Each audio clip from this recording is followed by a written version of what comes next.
everyone, in today's video I'll show you how to manage DPI settings in your device Vivo V30 Pro.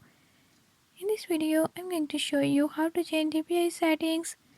Before I start, if you are new to my channel, don't forget to subscribe and hit the bell icon. Watch complete video and learn how you can do it. Let's watch the video.